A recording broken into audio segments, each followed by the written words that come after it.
Gamers have spent $135 billion on games in 2018. But it isn't just the big name gaming companies that are making a ton of cash, it's the gamers too.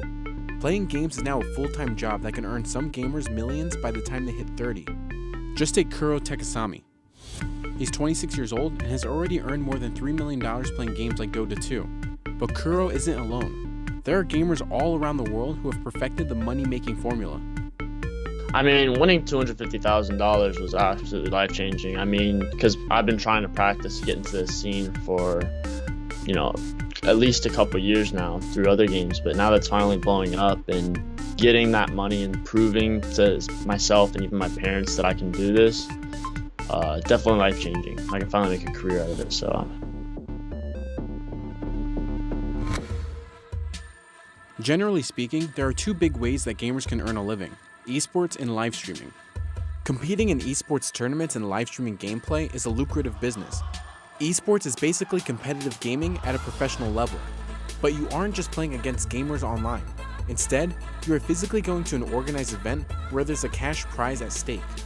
There's no sanctioning body that controls esports as a whole. Esports at the moment is pretty wide open. It's pretty actually disorganized. It looks organized from the outside, but once you get inside, I think there's a lot of questions that are still answered. There's no, for instance, overarching governing body that kind of determines everything within every esport. In fact, there's still a massive amount of confusion and a massive amount of discussion on what actually constitutes an esport.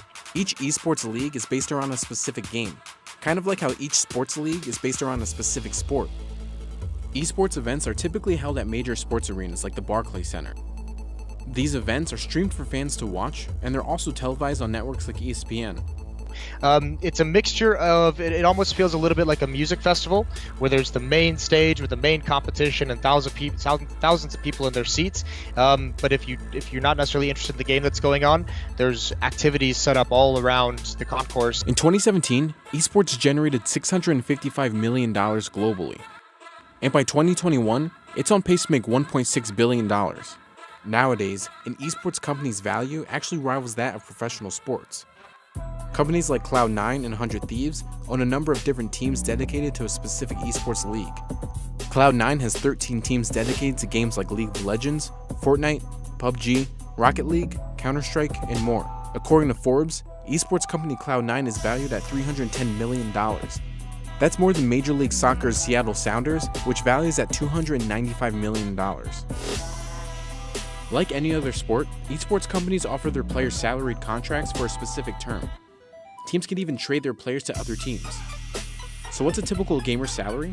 Well, salaries can vary based on what team you're playing on and what esports league you're in. Basically, signing to a team will, generally speaking, the contracts entail, they will pay you salary, generally speaking, and they'll get a small cut. I think the standard is around 15 to 20% of prize winnings. Some teams also do sponsorship deals, so if they have their own individual sponsors, you can get a cut. For games like Overwatch, minimum player salaries are $50,000. But for games like League of Legends, the average player salary is over $320,000. Players can also make more money on top of their base salaries. The gamers typically get a cut of the cash prize pool from the tournaments.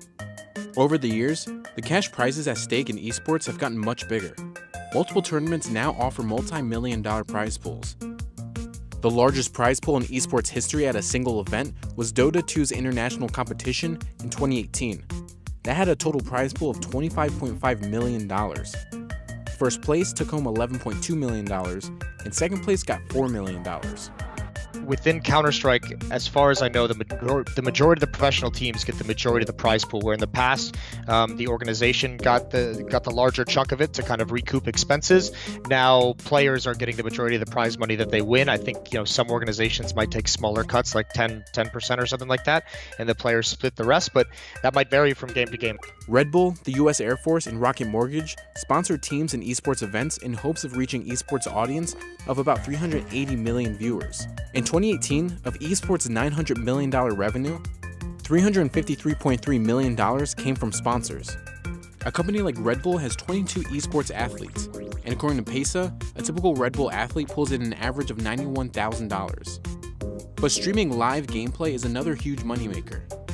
a Twitch streamer gets a lot of views. The Twitch streamers at the moment, make well more money, especially the really big ones, I think, than most competitive players do in esports. Sites like Twitch and YouTube provide gamers with lots of monetizable eyeballs. Over 850 million hours of content was watched in October of 2018, and its most watched game is Fortnite. You know, I was streaming full time for almost 3 years, but this past year streaming Fortnite, I have literally went from 80,000 followers on Twitch to over 1.6 million. And on YouTube, I went from 70,000 to now 1.2 million. So it definitely has had a huge impact on my gaming career. Unlike esports gamers, streamers make money whenever they go live.